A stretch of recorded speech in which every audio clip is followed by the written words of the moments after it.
Hollywood हंगामा explainer के viewers आपका स्वागत है। तो गाइस आज मैं आपके लिए लाया हूँ 2005 की एक मज़ेदार एपिक एडवेंचर से भरपूर मूवी किंग कॉन्ग की स्टोरी। नाजरीन, ये मूवी दरअसल 1976 और 1986 में आई किंग कॉन्ग की रीमेक है, जिसे नई वीफीएक्स टेक्नोलॉजी से बनाया गया था और इस मूवी को डायरेक्ट किया था पीटर जैक्सन ने। तो चले बिना टाइम वेस्ट किए शुरू करते हैं आज की वीडियो।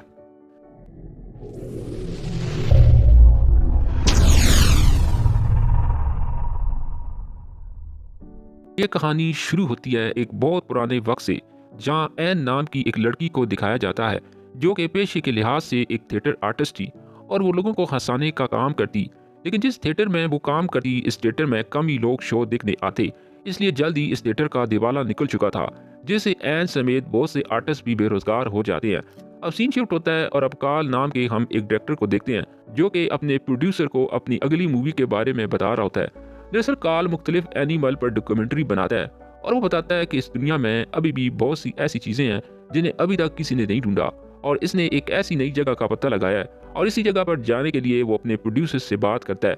इसके बाद इसके प्रोड्यूसर इसे कमरे से निकाल कर आपस में बातें करते हैं कि काल का दिमाग खराब हो गया है और अगर वो काल की बनाई हुई सारी मूवीज को बेच डालें तो हम अपना पैसा रिकवर कर सकते हैं। अब ये सब सुनकर काल इन सारी मूवी के रिकॉर्ड को लेकर भाग जाता है ताकि वो अपनी बकिया मूवी को मुकम्मल कर सके। लेकिन अब क्योंकि काल कंगाल हो चुका था, इसलिए कोई भी हीरोइन इसके साथ काम करना नहीं चाहती थी। इसलिए काल हीरोइन की तलाश में एक दूसरे थिएटर में पहुंच जाता है जहां पर एन भी काम की तलाश में खड़ी थी, जिसको देखने के बाद काल इसी को अपनी मूवी में कास्ट करने का फैसला करता है। वो एन को अपनी मूवी के बारे में काम करने के लिए कहता है, बदले में वो इससे पैसों के साथ साथ नाम शोहरत भी देगा। पहले तो एन फिल्म में काम करने से मना कर देती है, लेकिन जब वो जैक ड्रिस्कल का नाम सुनती है तो फौरन मान जाती है, क्योंकि जैक ड्रिस्कल एक जाना माना थिएटर राइटर था और एन इसकी बहुत बड़ी फैन थी। और अब वो वक्त आ गया था जहां एन काल और उसकी टीम के साथ सफर पर निकलने के लिए तैयार हो जाती है और काल जल्द से जल्द जहाज को वहां से भगाने की तैयारी करवाता है, क्योंकि इसके प्रोड्यूसर ने इसको पकड़ने के लिए पुलिस को भेज दिया था।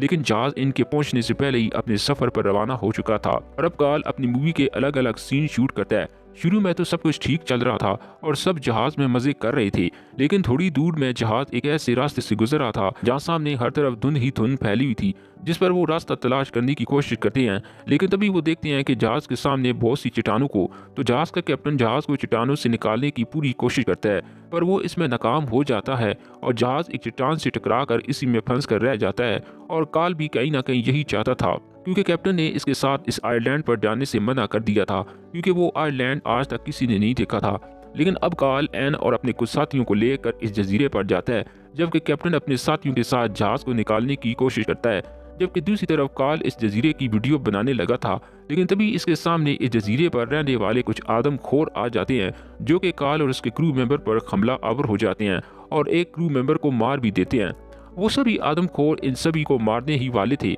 कि तभी कैप्टन अपने बाकी आदमियों के साथ इन आदमखोरों पर गोलियां चलाने लगता है और कार और एलन अपने बाकी क्रू मेंबर को लेकर वापस जहाज पर आ जाते हैं। लेकिन वो आदमखोर फिर से इनका पीछा करते हुए जहाज के अंदर पहुंच जाते हैं और एन को अगवा करके वापस इसी जजीरे पर ले जाते हैं जहां वो एन की कुर्बानी देने वाले थे, क्योंकि इस जजीरे पर इनसे बड़ा एक दूसरा आदमखोर रहता था। दूसरी तरफ जहाज के सभी क्रू मेंबर भी एन को बचाने के लिए वापस जहाज पर आते हैं, लेकिन तब तक वो आदमखोर जानवर एन को अपने साथ ले जा चुका था।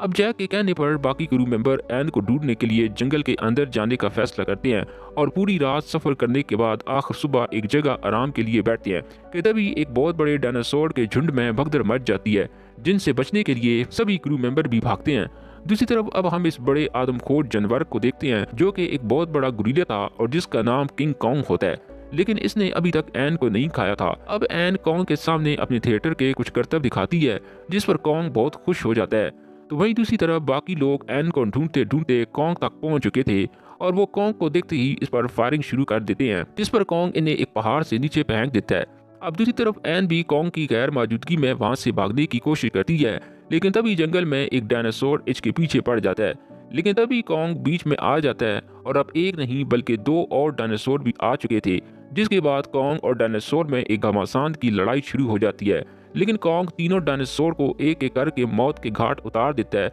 जिसको देखकर एन समझ जाती है कि कॉन्ग इसके लिए खतरा नहीं बल्कि वो तो अब तक इसकी हिफाजत कर रहा था। दूसरी तरफ बाकी लोगों पर कुछ जंगल के क्रिएचर हमला कर देते हैं, जिनमें बहुत बड़े बड़े काकरोच भी शामिल थे, जिनकी तादाद भी बहुत ज्यादा थी। लेकिन तभी कैप्टन और उसके आदमी आकर कार्ल और बाकी क्रू मेंबर को बचा लेते हैं। दूसरी तरफ जैक एन को ढूंढते ढूंढते कॉन्ग तक पहुंच चुका था और वो चुपके से एन को अपने साथ ले जाता है, लेकिन कॉन्ग को भी पता चल जाता है, इसलिए कॉन्ग भी इनका पीछा करता है। दूसरी तरफ कार्ल और कैप्टन ने कॉन्ग को पकड़ने के लिए जाल बिछाया हुआ था, क्योंकि कार्ल जानता था कि कॉन्ग जरूर एन का पीछा करता हुआ वहां आएगा, और फिर होता भी ऐसे ही है। जैसे ही कॉन्ग एन और जैक का पीछा करते हुए दीवार के इस पार आता है तो सभी लोग कॉन्ग पर हमला कर देते हैं और कॉन्ग के ऊपर क्लोरोफॉर्म की बोतलें फेंकते हैं, जिससे कॉन्ग आखिरकार बेहोश हो जाता है और कार्ल इसे पकड़कर अपने शहर ले आता है, जहां वो म्यूजियम में कॉन्ग को रखकर इसके जरिए ढेर सारा पैसा कमाने वाला था। और फिर शहर में सभी लोग कॉन्ग को देखने के लिए खचाखच शो में आते हैं, लेकिन कॉन्ग को बहुत गुस्सा आता है और जंजीरों को तोड़कर वो वहां से भागने लगता है और बाहर आकर वो पागलों की तरह एन को ढूंढने लगता है और शहर में बहुत तबाही मचाने लगता है, जिसको देखकर जैक एक गाड़ी के जरिए कॉन्ग को अपने पीछे लगाता है और इसे शहर से बाहर एन के पास ले आता है, जिसके बाद वो एन को लेकर बहुत खुश होता है और इसके साथ बच्चों की तरह खेलने लगता है जैसे कि इसका कोई खिलौना हो। लेकिन अब कॉन्ग को मारने शहर की फौज भी आ चुकी थी, जिसे देखकर कॉन्ग एन को लेकर एक ऊंची बिल्डिंग पर चढ़ जाता है, लेकिन तभी वहाँ एयरफोर्स के जहाज भी आ जाते हैं और कॉन्ग को मारने के लिए हवाई हमला करते हैं, जिससे कॉन्ग बुरी तरह जख्मों से चलनी बिल्डिंग से नीचे गिरने लगता है और एन आखिरी बार इसे मरता हुआ देख रही थी, क्योंकि वो भी कहीं ना कहीं कॉन्ग को चाहने लगी थी, लेकिन बाकी लोगों के लिए तो ये सिर्फ एक बंदर ही था। और इसी के साथ ये मूवी यहीं पर ख़त्म हो जाती है।